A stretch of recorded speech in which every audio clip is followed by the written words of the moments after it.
2014 সাল লোকসভা নির্বাচনে জয়লাভের পর মার্কিন যুক্তরাষ্ট্রের ম্যাডিসন স্কোয়ারে হাজার হাজার অনাবাসী ভারতীয়র সামনে সেদিন যা ভাষণ দিয়েছিলেন ভারতের প্রধানমন্ত্রী নরেন্দ্র দামোদর দাস মোদী। জয় ভারত মাতা।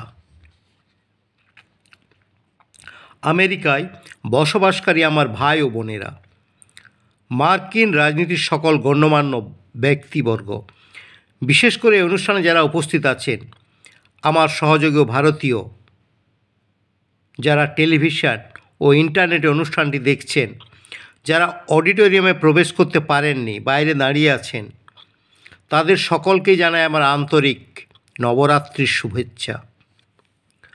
নবরাত্রি উৎসব হলো শক্তির আরাধনা। এটি শুদ্ধি সাধনের উৎসব। এটি আমাদের নিবেদন আত্মোৎসর্গের ভাবকে আরও শক্তিময় করে তোলা। এমন একটি ধর্মীয় অনুষ্ঠানে আপনাদের সঙ্গে একত্র হতে পেরে নিজেকে সৌভাগ্যবান মনে হচ্ছে। আমি জন্মভূমি থেকে বহু দূরে থাকা আমার দেশবাসীদের জন্য গর্বিত, কারণ তারা ভারতের গৌরব ও সম্মানকে বৃদ্ধি করেছে। অন্যথায় এমন একটা সময় ছিল যখন বহির্বিশ্বে আমাদের পরিচিত ছিল সাপুড়েদের দেশ হিসেবে। কিন্তু আপনারা যদি না থাকতেন, আমাদের যুব সমাজ যদি না থাকতো এবং তথ্য প্রযুক্তি ক্ষেত্রে এক উচ্চতায় পৌঁছে আপনারা কৃতিত্ব অর্জন না করতেন, তাহলে হয়তো সাপুড়েদের দেশ হিসাবেই থেকে যেত আমাদের পরিচিতি। কয়েক বছর আগে আমি তাইওয়ানে গিয়েছিলাম। প্রধানমন্ত্রী বা মুখ্যমন্ত্রী কোনোটাই তখন ছিলাম না। একজন দোভাষী আমার সঙ্গে ছিলেন। কয়েকদিন একসঙ্গে থাকার জন্য আমাদের মধ্যে একটা সখ্য গড়ে উঠেছিল। একদিন তিনি আমায় বললেন, আপনি যদি কিছু না মনে করেন তাহলে একটা প্রশ্ন করতে চাই আপনাকে। আমি জানালাম প্রশ্নটি করতে। আমি এতে কিছু মনে করব না সেটাও বললাম, কিন্তু তবু তিনি বেশ শঙ্কিত ও দ্বিধাগ্রস্ত ছিলেন বলে মনে হলো। তখন আমি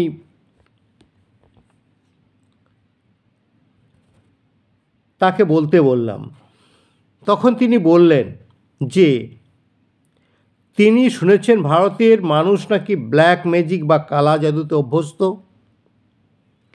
এই দেশ সাপ ও সাপুড়েদের দেশ। মানুষ এখনো তাদেরই দেখে। সত্যি তাই? আমি জানালাম, না, আমাদের দেশ সম্বন্ধে নানা অবমূল্যায়ন ঘটেছে। আমাদের পূর্বপুরুষেরা হয়তো সাপ নিয়ে খেলতে পারেন, কিন্তু আমরা এখন ইঁদুর নিয়ে খেলি।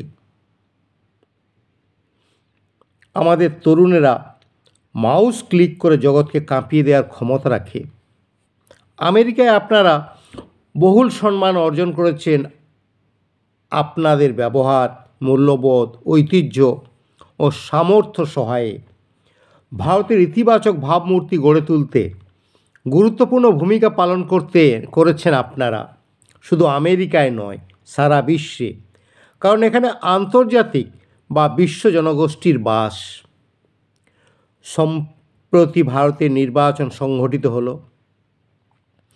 আপনাদের মধ্যে খুব অল্প সংখ্যক হয়তো ভোটদানের সুযোগ পাননি, কিন্তু সকলেই নির্বাচনী ফলাফল প্রত্যক্ষ করেছেন। ফলাফল ঘোষণার সময় নিশ্চয়ই আপনারা ঘুমিয়ে কাটাননি। আমার মনে হয় এমন কেউ নেই এখানে যে সেই রাতে চোখের পলক ফেলতে পেরেছেন। ভারতে থাকা মানুষজনদের তুলনায় বহির্বিশ্বের মানুষেরা এই নির্বাচনী ফল অধিক উদযাপন করেছেন। আপনাদের মধ্যে অনেকেই আছেন যারা নির্বাচনী প্রচারে অংশগ্রহণ নিয়েছিলেন। সেই সময় ভারতে এসেছিলেন সময় করে। আমি তাদের সঙ্গে দেখা করে ধন্যবাদ জ্ঞাপনও করতে পারিনি, কিন্তু আজ আপনাদের সকলকে ব্যক্তিগতভাবে ধন্যবাদ জানাই। যারা সময় ব্যয় করেছেন, দেশে গিয়ে মাঝখানে গ্রামাঞ্চলে থেকেছেন, ভারতীয় গণতন্ত্রের ঘটনাচক্রের অভূতপূর্ব মোড়ের সাক্ষী হয়ে থাকলো এবং চূড়ান্ত ফলাফলের ক্ষেত্রে আপনারা এক উল্লেখযোগ্য ভূমিকা পালন করেছেন। 30 বছর পার, আপনারা জানেন এই ঘটল 30 বছর পর।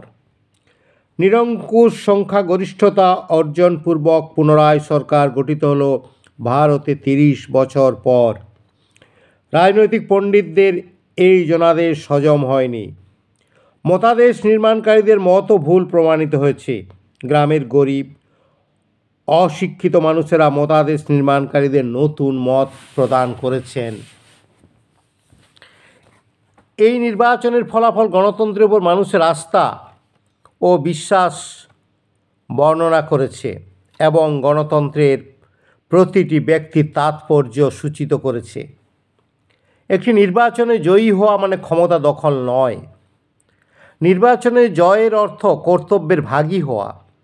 দায়িত্ব গ্রহণের পর আমি 15 মিনিট সময় বিরতি নিতে পারিনি। আমি আপনাদের নিশ্চিত করছি যে আমরা একটিমাত্র অবকাশও নেব না। দেশের মানুষ আমাকে দায়িত্ব অর্পণ করেছেন। আমি কথা দিচ্ছি আমরা এমন কোনো কাজ করব না যার জন্য আপনাদের লজ্জিত হতে হয়।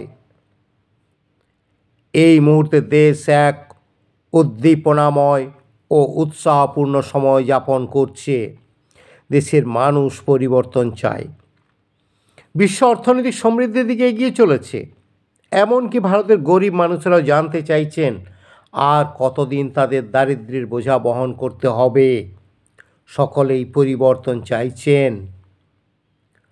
আমার সমস্ত দেশবাসীকে আশ্বস্ত করতে চাই যে সরকার দেশের অর্থনৈতিক অবস্থার পরিবর্তন করতে, সামাজিক জীবন সম্ভাবনা উজ্জ্বল করতে ও মানুষের জীবনযাত্রার মান উন্নত করতে কোনো চেষ্টার কসুর করবে না। আমি সম্পূর্ণভাবে বুঝি এখানে বসে থাকা বহু মানুষই ভারতের বর্তমান সরকারের কাছ থেকে বহু প্রত্যাশা আছে। প্রত্যাশা রয়েছে ভারতের নাগরিকদেরও। তবে আমি পূর্ণ আত্মবিশ্বাসের সঙ্গে বলতে পারি এই সরকার মেয়াদের ভিতর জনগণের প্রত্যাশা পূরণে শতভাগ সফল হবে। গুজরাটের মুখ্যমন্ত্রী থাকাকালীন একটি অনুষ্ঠানে আমি বলেছিলাম যে আপনারা যদি ভারতে ফিরে আসেন তবে দ্রুত ফিরে আসুন, বিলম্ব করবেন না। তখন আমি বুঝতে পারিনি যে আমার কাঁধে এই দায়িত্বভার এসে পড়বে। কিন্তু একথা বলতে পারি এখন বসবাসকারী প্রতি ভারতীয়, যিনি এই আমেরিকায় যত সময় ধরে বসবাস করুন না কেন, এই অনুভবের শরিক হতে শুরু করেছেন যে ভারতেও তাদের একটি বাসস্থানের প্রয়োজন। আমার প্রিয় দেশবাসীগণ, সারা বিশ্ব এখন স্বীকার করে নিয়েছে যে 21 শতাব্দী হলো এশিয়ার। এমনকি কেউ কেউ বিশ্বাস করেন ভারতের, বিনা কারণে বা যুক্তিতে ভারতের বিষয়ে এমন কথা বলছেন না কেউ। ভারতের ক্ষমতা ও সম্ভাবনা রয়েছে। সঙ্গে সঙ্গে বর্তমানে পারিপার্শ্বিক বিষয়গুলিতে অনুকূল আবহাওয়া তৈরি হয়েছে এই দেশে। ভেবে দেখুন, ভারত হচ্ছে বিশ্বের তরুণতম দেশ, প্রাচীনতম সভ্যতা বিশিষ্ট ও তরুণতম দেশ। কি চমৎকার সমাপতন ও বিস্ময়কর মিলন। একটি দেশ যার 65% 35 বছরের নিচে, যা তারুণ্য উদ্দাম। সেই তারুণ্যের শক্তি দক্ষ অঙ্গুলি চালনায় কম্পিউটারের মাধ্যমে সারা বিশ্বের সঙ্গে যুক্ত। এমন একটি দেশ বা জাতি যার তরুণেরা নিজেদের ভবিষ্যৎ গড়ে তুলতে দৃঢ় প্রতিজ্ঞ। এই দেশের এখন পিছনে ফিরে তাকানোর কোনো প্রয়োজন নেই। কোনোভাবে হতাশাগ্রস্ত হওয়ার কোনো অবকাশ নেই। আমি দৃঢ় বিশ্বাসের সঙ্গে বলতে পারি যে দেশ বা জাতি প্রবল গতিতে অগ্রসর হবে। এই সম্ভাবনাময় তরুণ প্রজন্ম দেশকে এগিয়ে নিয়ে যাবে। ভারতের 3টি গুণ বিদ্যমান যা অন্য কোনো দেশের নেই।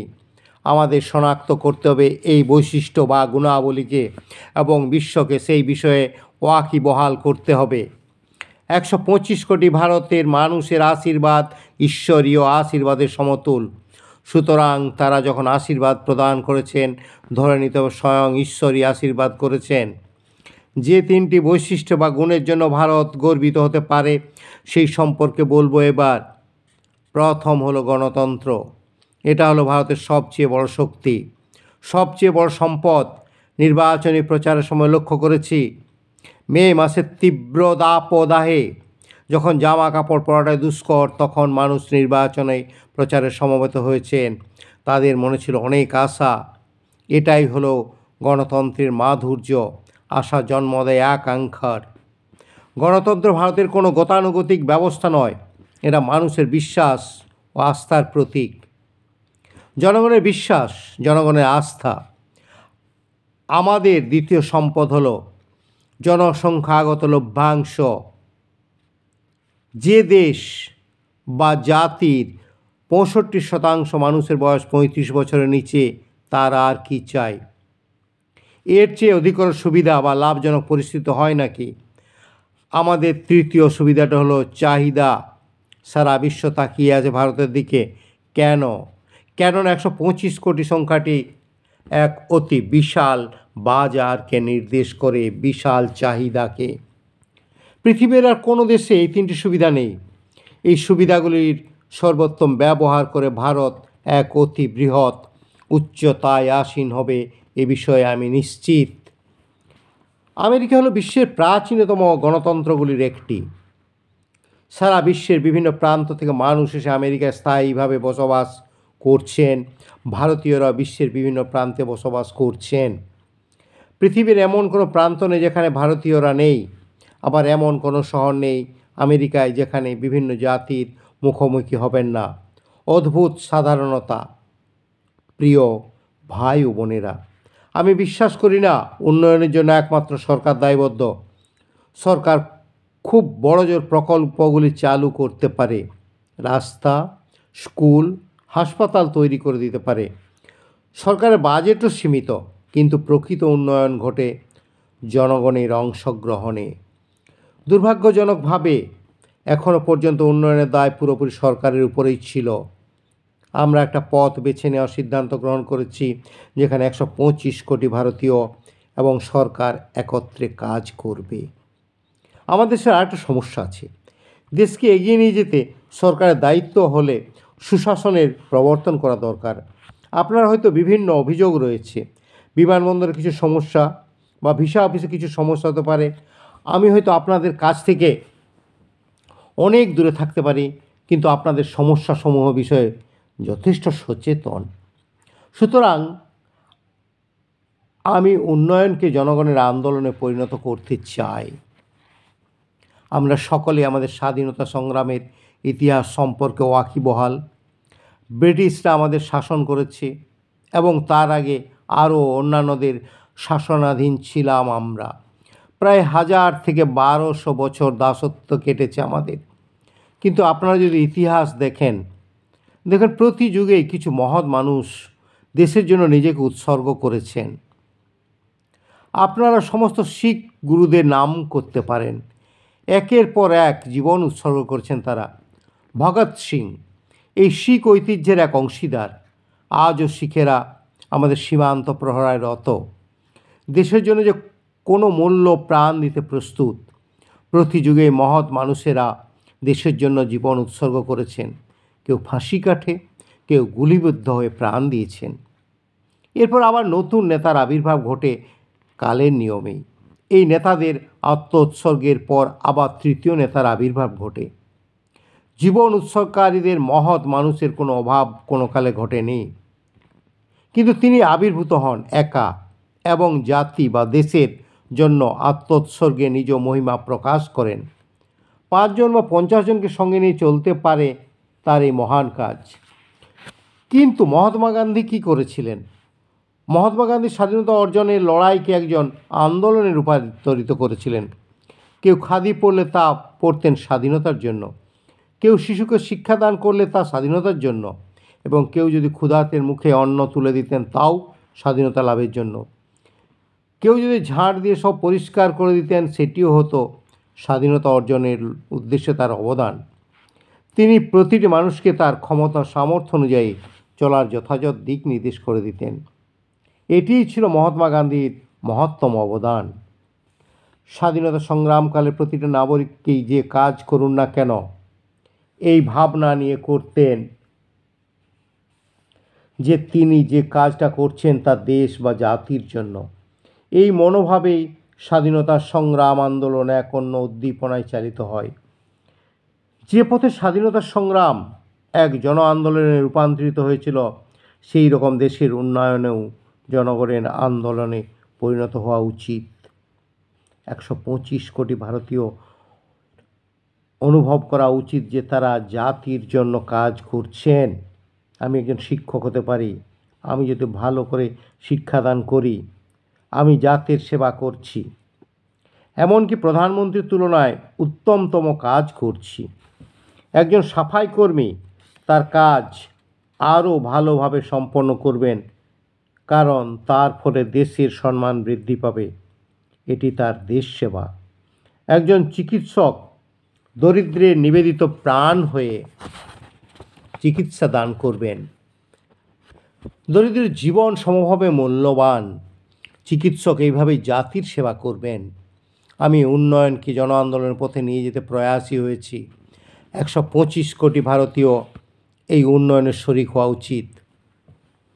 আমি দেশের মানুষের মনে এই অনুভূতি জাগিয়ে তুলতে চাই যে যা কিছু আমি করি তা আমার দেশের জন্য। আমি এমন কিছু করব না যাতে দেশের লজ্জার মুখে পড়বে। আমার দৃঢ় বিশ্বাস যে সেই দিনগুলি ফিরে আসছে।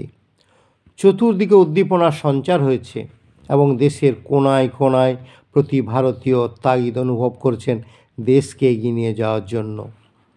125 কোটি ভারতীয়র ইচ্ছা শক্তি হলো আমাদের শক্তি, আমাদের ক্ষমতা, এবং এই হলো সেই ইচ্ছা শক্তি যার উপর আমি বিশ্বাস ও আস্থা অর্পণ করতে পারি, যার ফলে ভারতের একবিংশ শতাব্দীতে নেতৃত্ব দানের পথে এগিয়ে চলবে।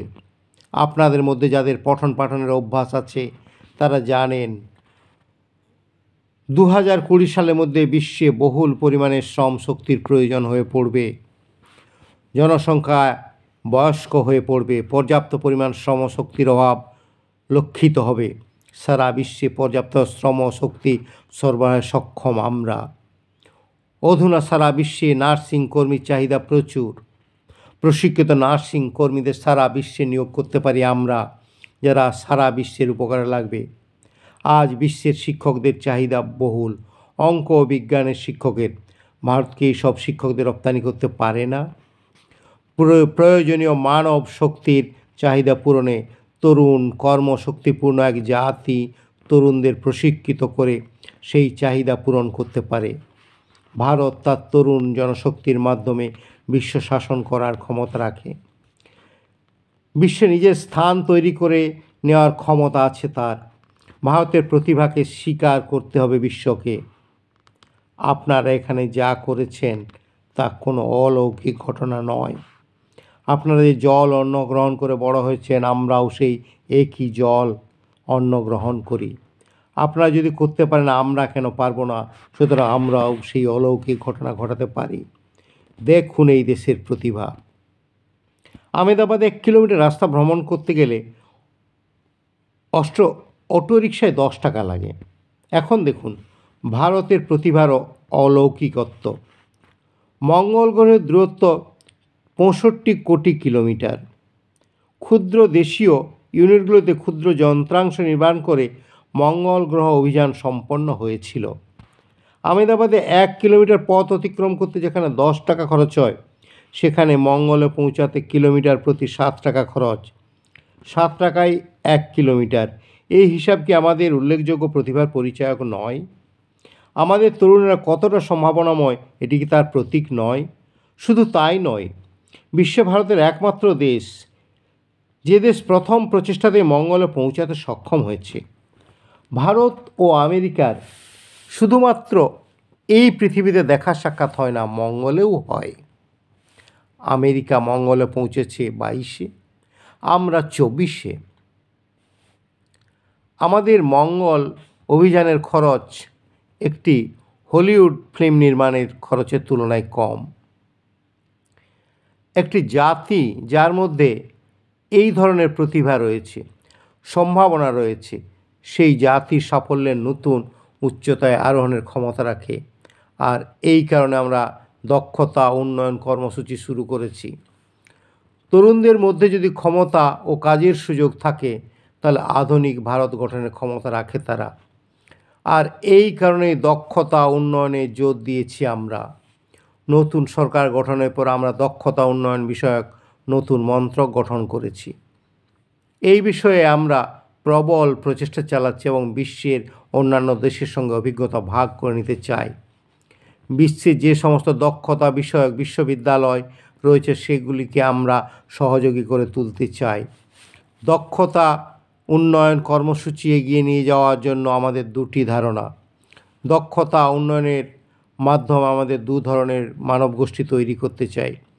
প্রথমত কর্মসংস্থান সৃষ্টিকারী এবং দ্বিতীয়রাই কর্মসংস্থান সৃষ্টিকারী হবেন না, কিন্তু যখনই কর্মসংস্থান সুযোগ তৈরি হবে তারা প্রথম পছন্দ হয়ে উঠবেন। আমরা এইভাবেই তরুণদের উন্নয়ন ঘটাতে চাই। কয়েক বছর আগে ব্যাংক জাতীয়করণ প্রক্রিয়া শুরু হয়েছিল। এর উদ্দেশ্য ছিল গরিবদের অর্থনৈতিক মূল স্রোতের সঙ্গে যুক্ত করা এবং এটি গুরুত্বপূর্ণ রাজনৈতিক বিষয় হয়ে ওঠে। 70 দশকের ঘটনাবলী বিষয়ে যারা পরিচিত তারা এই বিষয়ে ওয়াকিবহাল। কিন্তু এখন কী হয়েছে দেখুন, এত ব্যাংক থাকা সত্ত্বেও ভারতের 50% পরিবারের কোনো ব্যাংক অ্যাকাউন্ট নেই। ফলত মহাজনদের কাছ থেকে ঋণ নিতে বাধ্য হচ্ছেন তারা। কিভাবে মহাজনরা শোষণ চালাইতে সবাই জানেন। আমাদের গৌড় সম্প্রদায়ের মানুষেরা এখন উপস্থিত আছেন, তারা জানেন রাষ্ট্রীয় কোষাগার কি গরিব মানুষের কল্যাণে ব্যবহার করা উচিত নয়। এটাকে শুধুমাত্র ধনীদের জন্য। এই কারণে আমি প্রধানমন্ত্রী জনধন যোজনা প্রকল্প চালু করেছি। ব্যাংক কর্মীরা প্রতি বাড়িতে যাবেন ব্যাংক অ্যাকাউন্ট খুলতে। আপনারা কি কখনো ভেবেছিলেন ব্যাংক কর্মীরা বাড়িতে গিয়ে ব্যাংক অ্যাকাউন্ট খুলবেন? পোস্টমাস্টাররা বাড়ি বাড়ি যান, কিন্তু ব্যাংক কর্মীরা যান না। কিন্তু পরিস্থিতি পরিবর্তন করা যেতে পারে, মানুষকে অনুপ্রাণিত করা যেতে পারে এবং এইভাবে ফল পাওয়া যেতে পারে। আমরা বলছি জিরো ব্যালেন্সের ব্যাংক অ্যাকাউন্ট খোলা যাবে, কিন্তু আমাদের নাগরিকদের সততা দেখুন। মোদি বলেছেন জিরো ব্যালেন্স অ্যাকাউন্ট খোলা যাবে। এই নাগরিকেরা 1500 কোটি টাকা জমা দিয়েছেন ব্যাংকে। এর থেকে প্রমাণিত হয় দরিদ্র মানুষ দেশের উন্নয়নে অবদান রাখতে চায়।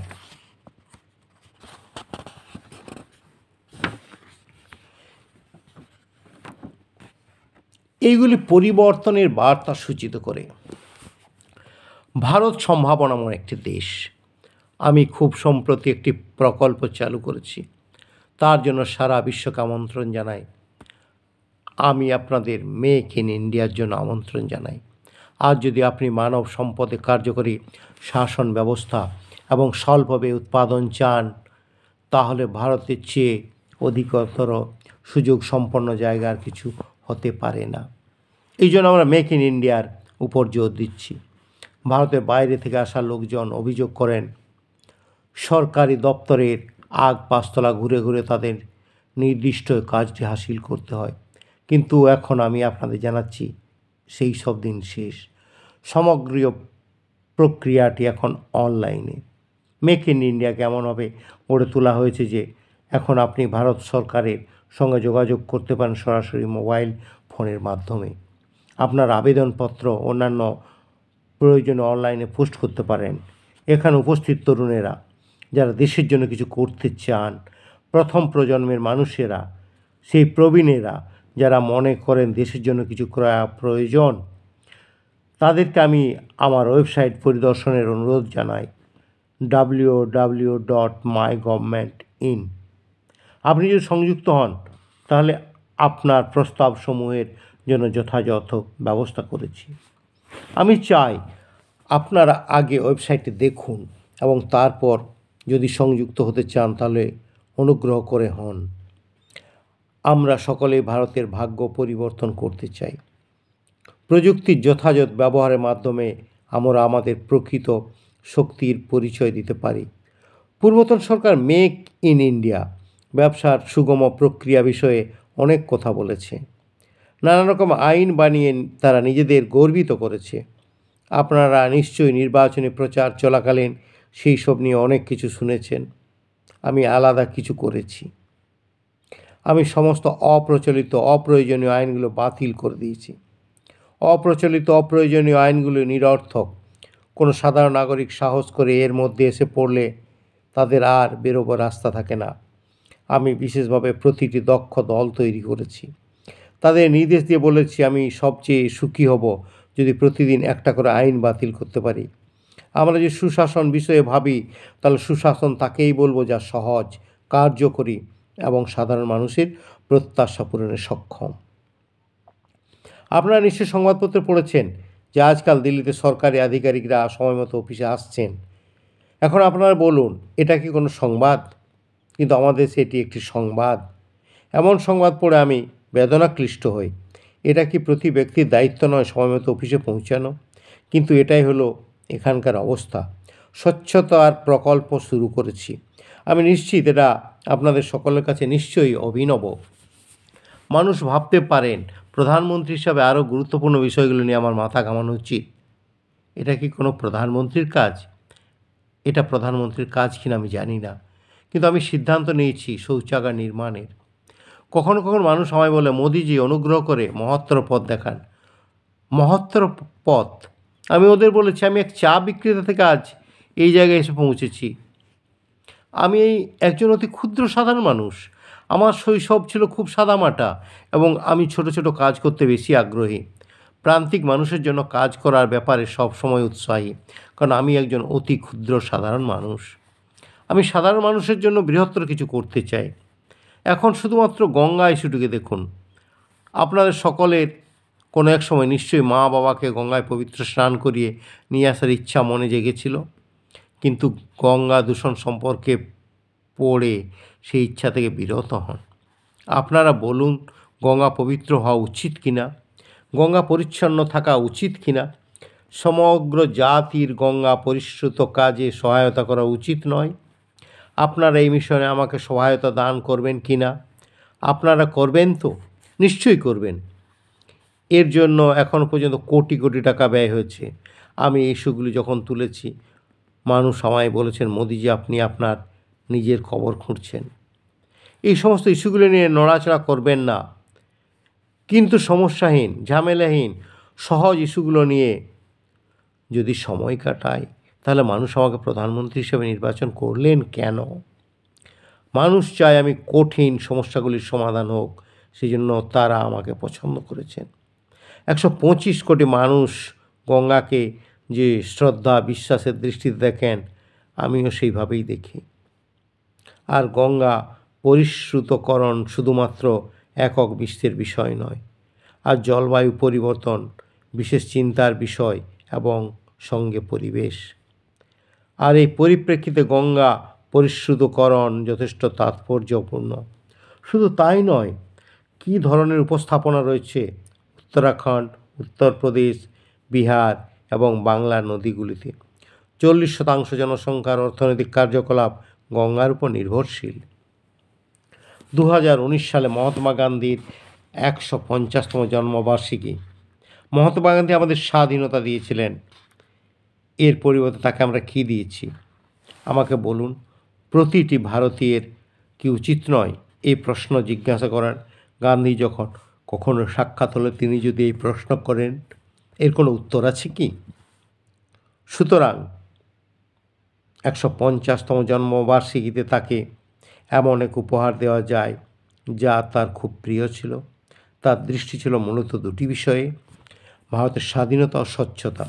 স্বচ্ছতা রক্ষার ব্যাপারে তিনি কখনো আপোষ করে চলেননি। তিনি ছিলেন অনিরুদ্ধ। স্বাধীনতা লাভে তিনি আমাদের সাহায্য করেছিলেন। তিনি মাতৃশক্তিকে শৃঙ্খল মুক্ত করেছিলেন। 2019 সালে তার 150তম জন্মবার্ষিকী ক্ষণে তাকে কি স্বচ্ছ ভারত উপহার দিতে পারি না? যদি 125 কোটি ভারতীয় এমন অঙ্গীকার করে যে নোংরা অভ্যাসগুলি পরিত্যাগ করে চলবে, তাহলে বিশ্বে কোনো শক্তি ভারতকে অপরিচ্ছন্ন করে তুলতে পারবে না। 2022 সালে আমরা স্বাধীনতার 75 বছর পূর্ণ করব। ভারতীয় ঐতিহ্য অনুসারে 75 বছর পূর্ণ একটি বৈশিষ্ট্যপূর্ণ মুহূর্ত।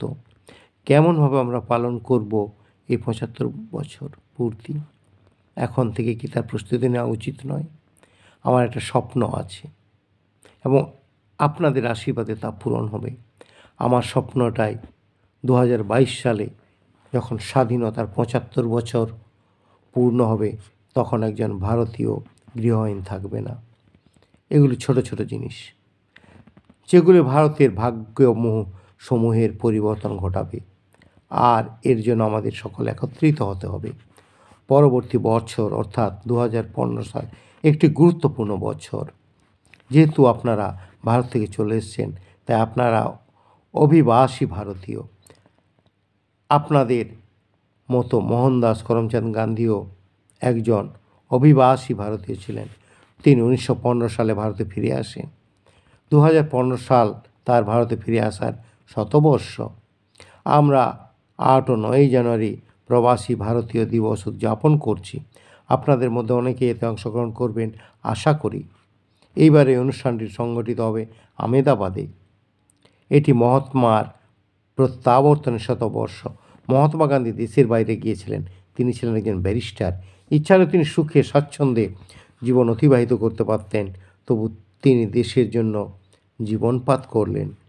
আমার অনুরোধ, আপনারা সকলে এই ঘটনা থেকে অনুপ্রেরণা লাভ করুন। মাতৃভূমির জন্য কিছু করার চেষ্টা করুন। যেখানে আপনি জন্মগ্রহণ করেছেন, অনুগ্রহ করে আপনার সামর্থ্য অনুযায়ী কিছু করুন। আমি আপনাদের সঙ্গে একটা কিছু ভাগ করে নিতে চাই। প্রধানমন্ত্রীর পদ গ্রহণের পর কিছুদিন আমার মনে এসেছে, পিআইও কার্ডধারীদের কিছু ভিসার সমস্যা রয়েছে। আমি বিষয়ে সিদ্ধান্ত নিয়েছি, সিআইও কার্ডধারীদের আজীবন ভিসা দেওয়া হবে। খুশি? খুশি? এছাড়া যারা ভারতে দীর্ঘদিন থাকেন, তাদের বারবার থানায় গিয়ে দেখা করে আসতে হয়, এখন থেকে তাদের আর এটা করতে হবে না। আমাকে বলা হয়েছে পিআইও এবং ওসিআই স্কিমের বিধানগুলির মধ্যে প্রভেদের কারণে ভারতীয় বংশোদ্ভূতদের সমস্যায় পড়তে হয়। স্বামী বা স্ত্রী ভারতীয় বংশোদ্ভূত না হলে সমস্যা আরও জটিলতর হয়ে ওঠে। কেউ যদি এখানে বিবাহ করেন, তাহলে তাদের অবস্থা অস্বস্তিকর হয়ে ওঠে। বন্ধুরা, আমি এই সুসংবাদটি আপনাদের সঙ্গে ভাগ করে নিতে চাই যে কয়েক মাসের মধ্যেই পিআইও এবং ওসিআই স্কিম দুটি এক হয়ে যাবে। এটি একটি নয়া স্কিম যা অনেক সুবিধা নিরসন করবে। কয়েক মাসের মধ্যে এটি চালু হবে। তৃতীয় জিনিস হলো, অপেক্ষা করুন বলছি। আমেরিকার দূতাবাসগুলি থেকে মার্কিন নাগরিকদের ভারতে পর্যটনের উদ্দেশ্যে দীর্ঘমেয়াদী ভিসা দেওয়া হবে। যে সমস্ত মার্কিন পর্যটক ভারতে আসবেন, তারা যাতে কোনো অসুবিধার সম্মুখীন না হন, তার জন্য শীঘ্রই ইলেকট্রনিক্স ট্রাভেল অথরাইজেশন এবং ভিসা অন অ্যারাইভাল চালু করছি। এই সব ব্যবস্থার সুফল পেতে গেলে সেগুলো গতিশীল করতে হবে। এখানে অনেক ভারতীয় আছেন। এত অর্থ পাওয়া যায় এখানে যে ছোটোখাটো কাজের জন্য মানুষ যাওয়া আসা করতে পারে। আউটসোর্সিং পরিষেবাগুলো কমেছে। সেই কারণে আমাদের আউটসোর্সিং পরিষেবা বাড়ানোর সিদ্ধান্ত নিয়েছি, যাতে আপনারা সময় নষ্ট না হয় এবং আপনারা খুব সহজে ভিসা পেয়ে যান। আমি এটা স্পষ্টভাবে বলছি, এখানে আসার আগে সমস্যাগুলি নিয়ে চিন্তা করেছি এবং সেগুলো সমাধান সমূহ নিয়েও এসেছি বলে আমার বিশ্বাস। আপনার এখানে একটা বিরাট সংখ্যায় উপস্থিত হয়েছেন এই নবরাত্রির পবিত্র ক্ষণে। আমি আমার বক্তব্য রেখে চলেছি ঘড়ির দিকে প্রায় না লক্ষ্য রেখেই। আমার হৃদয়ের অন্তঃস্থল থেকে আপনাদের সকলকে অভিবাদন, ধন্যবাদ জানাই। আপনারা আমাকে প্রবল ভালোবাসা দিয়েছেন। এটা বিগত 15 বছর ধরে দেখছি। কোনো ভারতীয় নেতা এত ভালোবাসা পাননি। আমি আপনাদের কাছে চিরকৃতজ্ঞ। আপনাদের ভালোবাসায় ঋণী হয়েছি। সেই ঋণ পরিশোধ করব আপনাদের স্বপ্নের ভারত নির্মাণ করে। মাতৃভূমির সেবার্থে একত্র হওয়া যাক এবং তার জন্য যা কিছু করার করি। যে ভূমিতে আপনাদের জন্ম, তার জন্য কিছু করুন। আপনি যে স্কুলে পড়েছেন তার জন্য, এই প্রত্যাশা নিয়ে সকলকে ধন্যবাদ জানাই। ভারত মাতা কি জয়।